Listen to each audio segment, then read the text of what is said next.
The Steelers yesterday, the New England Patriots have inched ever so closer to having the D word attached to them. As Rachel Nichols reports, win the Super Bowl and the Pats can match Dallas as the only team to win 3 Super Bowls in 4 years. The Steel Curtain in the 70s, San Francisco in the 80s, the Cowboys of the 90s. In the age of parity, there weren't supposed to be any more dynasties, but the Patriots seem to have figured out how to do it anyway. I think they found the right guys that are willing to do what it takes and not worry about who gets the fame. We have a bunch of guys that play really well in pressurized situations, a lot of clutch players. So that's what happens when you get in the postseason. It's one game and you're out. I don't think we ever let down our guard. That attitude, that every minute of every game is crucial, is part of what's helped the Patriots remain so consistent. Lapses in concentration are simply not allowed. We play once a week, that's it. We get 3 hours once a week to put our product out there on the field. And there's so much that goes into that 3-hour performance. It's not, like other sports where you're playing every day or every other day. It's not like that. You have all week and all that time, and then you have one opportunity to go out there and do your best. We pride ourselves. We put a lot of hard work in the weight room, in the film study room, into our preparation, and the results, we go out there and we make some plays. It's all the things that go into making a team. It's the preparation, it's the practice, it's teamwork, it's being able to perform under pressure, make adjustments in games, perform in critical situations, on and on and on. Of course, the Patriots don't feel much like a dynasty at the moment.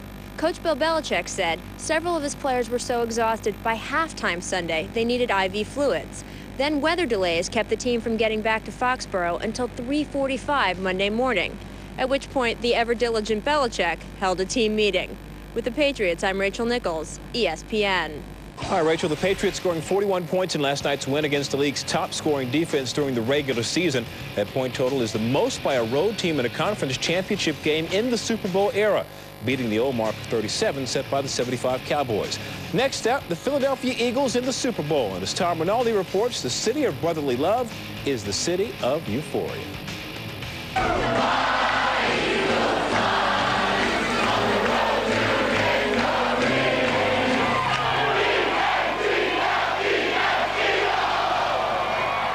City of brotherly love, not the city of losers, not the city of whiners that this nation's trying to portray them out to be.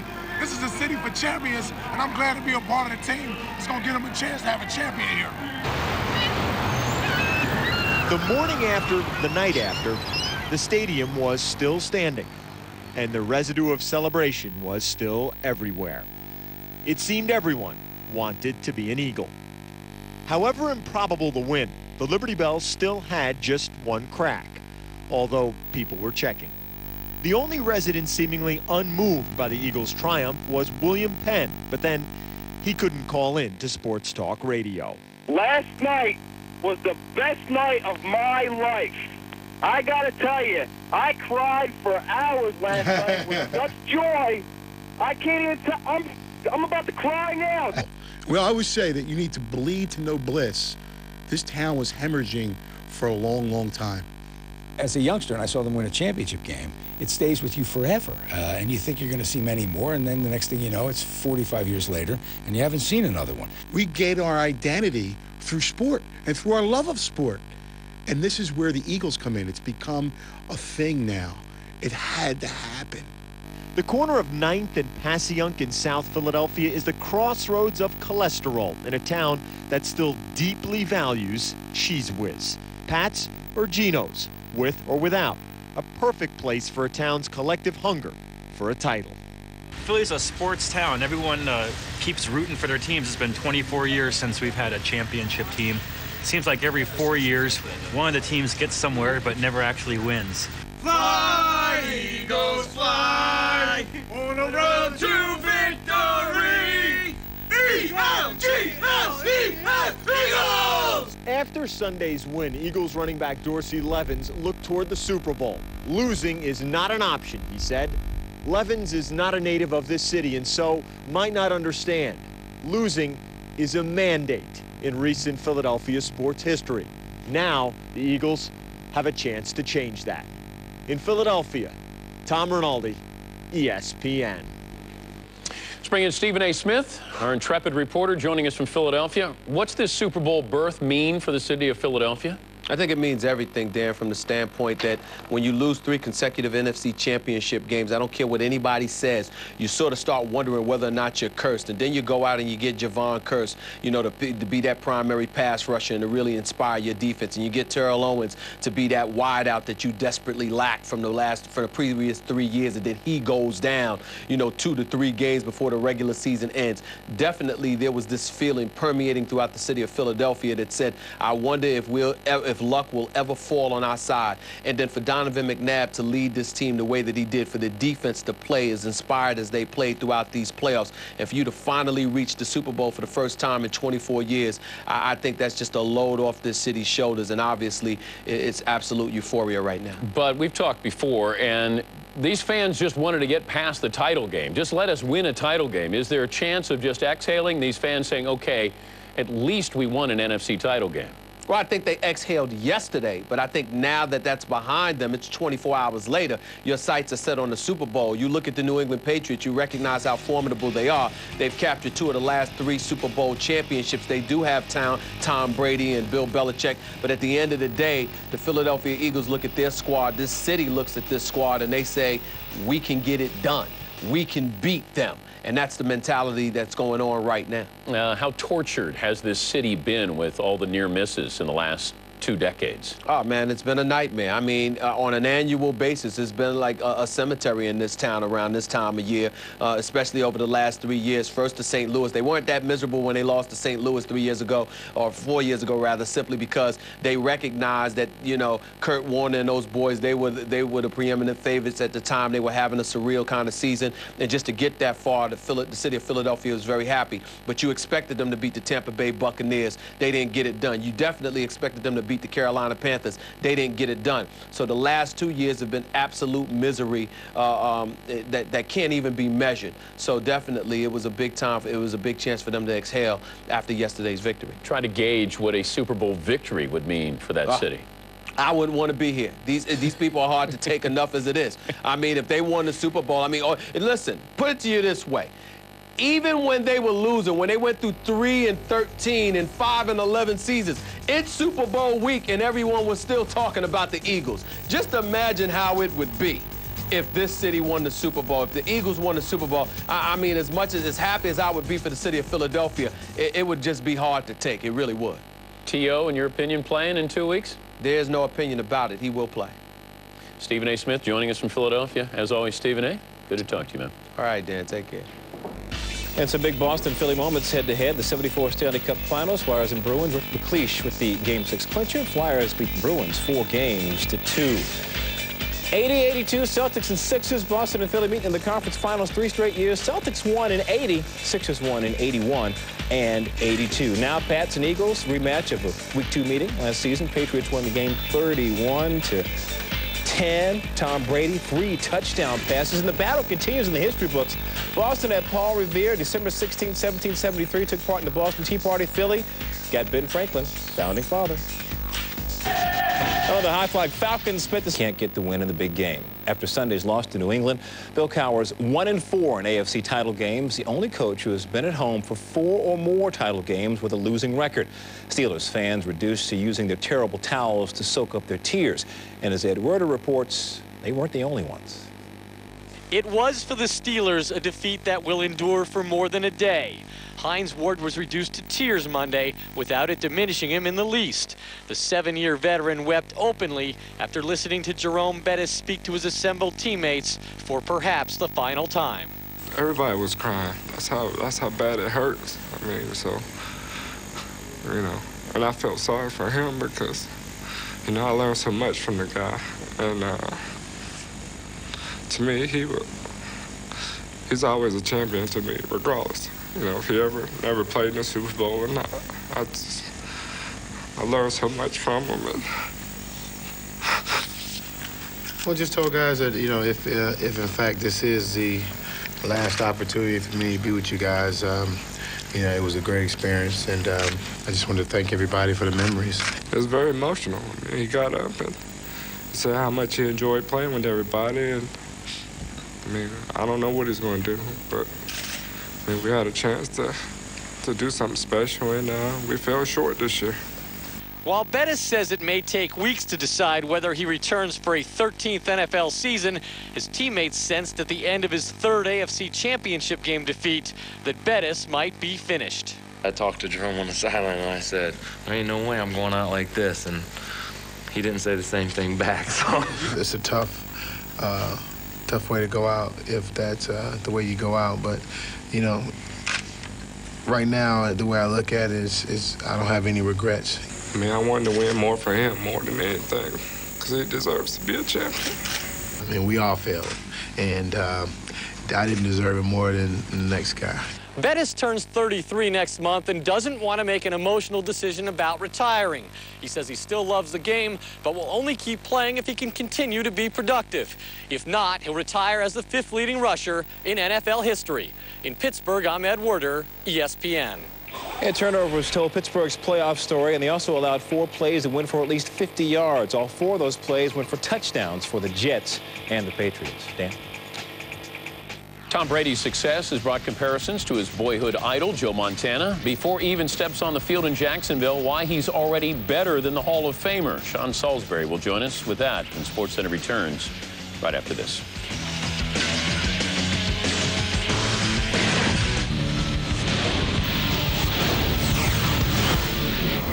Moss comes up to the 25. Now has some room at the 40. 2 blockers in front. At the Pittsburgh 40. And Santana Moss does get a geeky return. Touchdown. He's got some room to run. The throws. Intercepted. It's Reggie Tongue, the man from Anchorage, Alaska. And he's trying to take it the full distance. Tongue has a Jets touchdown.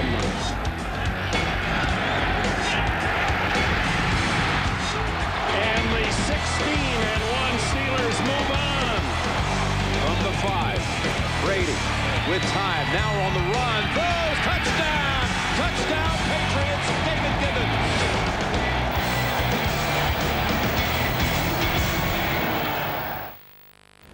Michael Vick said recently that when teams stack the box and play 8-man fronts, he knows that he can improvise and turn a broken pass play into a game-breaking run. But that did not happen yesterday in Philadelphia.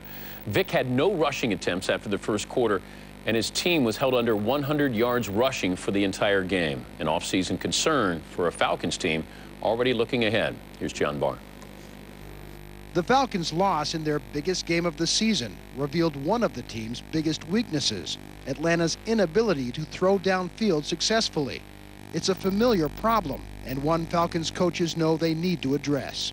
For us to become the explosive, consistent type of offense that can spread the field that we want to be, then we will have to make strides in terms of getting the ball to the wideouts. Falcons head coach Jim Mora insists his version of the West Coast offense is learned from the inside out.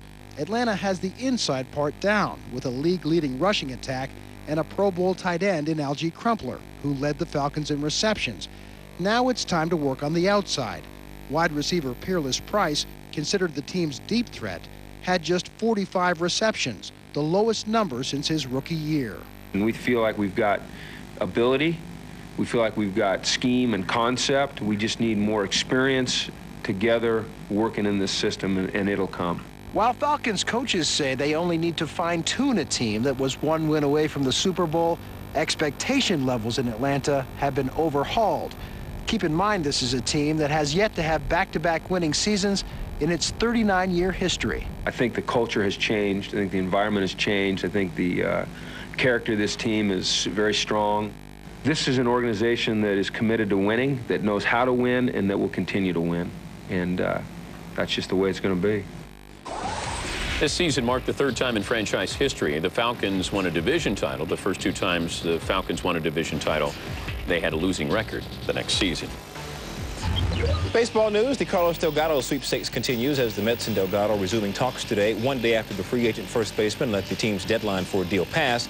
The Rangers, though, withdrew their offer yesterday. The Marlins and Orioles also are trying to sign Delgado. They're also playing today the Dominican League Finals. Jose Lima, a starting pitcher for Águilas, but did not pitch. Miguel Tejada, 2002 AL MVP, also playing for Águilas, bottom third, no score. Manny Abar striking out Tejada. Top four, Miguel Batista. Jason Bass hitting a deep ball to center. Alexi Gomez robbing him with the sweet catch. Right now it's 2-2. Águilas Cebaeñas and Tigres del Licey. Catch all the action on ESPN Deportes. Two successful quarterbacks, two very different styles. Which one will be hoisting the Vince Lombardi Trophy in Jacksonville? That is ahead. And the sports arena is a stage to not only perform, but reveal what's on one's mind. Our top 10 remembers those with the most to say. In my entire adult life, I've never used the expression game face. I have no idea what it means or what you're supposed to do.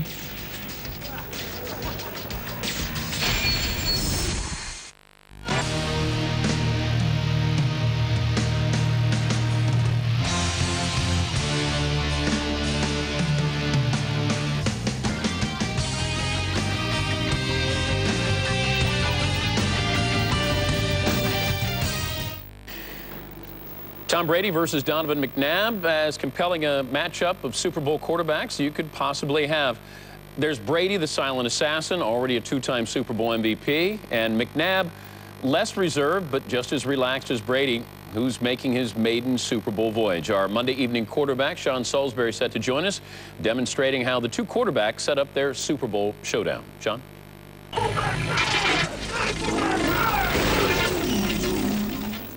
Dan, I dare somebody to tell us that you don't need a great quarterback to get you where you're going. Look at the two final teams. Both can beat you in so many different ways. Let's start with Donovan McNabb and show you not only what he's done in the playoffs, but how he's done it. This is this year's playoffs. The accuracy is up, the completion percentage, touchdowns, interceptions, that's the key. Passer rating over 110. And then the rushes. Doesn't run a lot, but when he does, things happen. This is McNabb in Sunday's game against Atlanta. The patience. The old McNabb 3 years ago would have taken off and ran right away. Waits, lets L.J. Smith get into a hole, gets him right on the money for a first down, a little run after the catch. And here's McNabb. This is what we all know Donovan McNabb to be like. Three guys are going to be around him. We already saw one miss. Three have a perfect position to get him. This is just a tremendous individual effort by McNabb. Then keep your head up the field, make an accurate throw for the first down to Freddie Mitchell. That was an important part of this game. And once again, McNabb, patience, looking down the field. Got two guys in the middle. He says, nah, I think I can get this on my own. But his head is still up the field, looking to throw. But then he outruns the defense, gets himself the first down, and then wisely gets out of bounds. Tremendous performance by a big game player. And now Tom Brady. There's no bigger game player on the planet. Look at his distribution in yesterday's game against the Steelers. All over the field, left, middle, right, deep, short, it doesn't matter. Now, this is going to look real simple to you at home. This little outcut, that's Joey Porter, who's about 6'3" with long arms. Little outcut, hits Deion Branch for a first down, accurate throw. Now, this is stupid. You can't do this, normal human beings, but Brady does. Gets out of the pocket, buys time, throws a strike because the mechanics are always perfect for Tom. Again, standing in there, got a great base, looks to his left, but he's still in position to throw with his shoulders and his jersey number pointed upfield. Gets it to Gibbons for the catch and the run and the first down. And then this was a backbreaker early in the game, play action.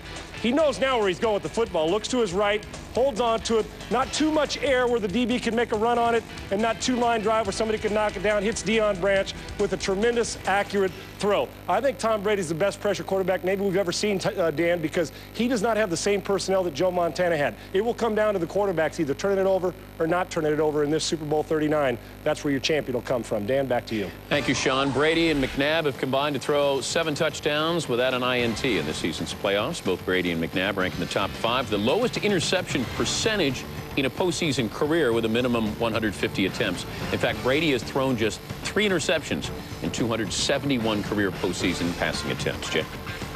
Dan, tonight ESPN2's coverage of women's college basketball continues with one of the ACC's biggest rivalries. Number 1 Duke facing number 6 UNC. Women's college hoops on ESPN2 tonight at 7:30 Eastern. And You know, this is becoming like old hat for North Carolina. It'll be the 4th time since 2003 that the Tar Heels will take on Duke when the Blue Devils are the top-ranked team in the country.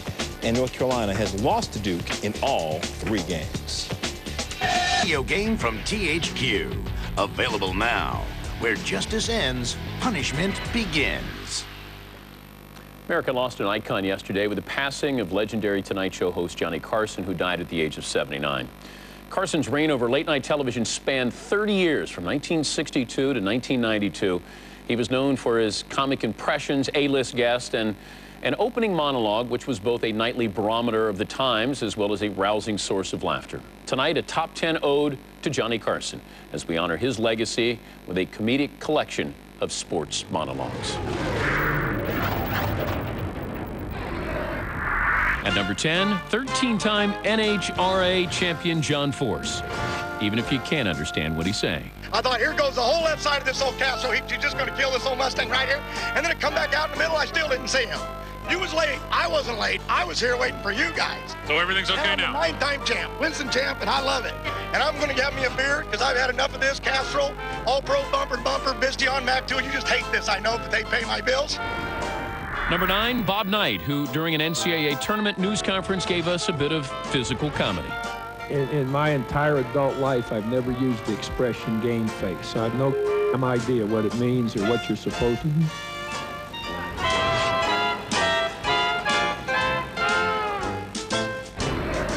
Number 8, a memorable monologue from the then Indianapolis Colts coach, Jim Moore. Playoffs? Don't talk about playoffs. You kidding me? Playoffs? I just hope we can win a game. Another game. We ain't gonna if we play like we did today. At number 7, Allen Iverson on another P word. We sitting here, I'm supposed to be the franchise player, and we're in here talking about practice. I mean, listen, we talking about practice. Not a game, not a game, not a game. We talking about practice. At number 6, former Tampa Bay Buccaneer head coach John McKay. He wasn't trying to be funny at his first meeting with the expansion club in 1976, but certainly ended up that way. It bothers me that they've picked us to be the worst team in football, because what they're doing now is challenging your physical and your mental capacity and my ability to coach. Now this hurts me. Second worst team, I could stand it, but not the worst team. Number 5, former Eagles cornerback, now Jets head coach Herm Edwards, best known for his humorous homilies. Hello? You play to win the game. You don't play to just play it. That's the great thing about sports. You play to win. And I don't care if you don't have any win. You go play to win. At number 4, insult comedy from Charles Barkley, who went Don Rickles on ESPN. Oh, that ESPN news? Y'all still trying to rip people off with that old station, aren't you? That's like ESPN 2.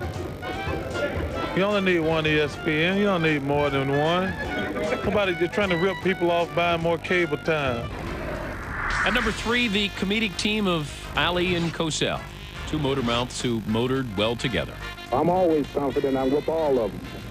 You're being extremely truculent. Whatever truculent meaning is, that's good, I'm there. And cut that beard off because I'm not fighting Billy Goat. I want to give you...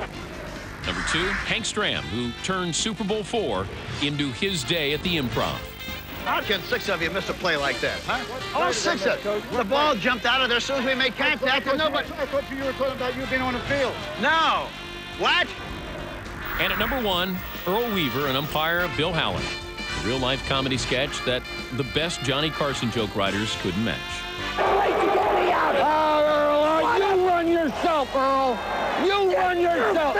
You hit me? You do it again and I'll knock you right in your nose. I didn't touch you. You pushed your finger. I did not. No, you're lying.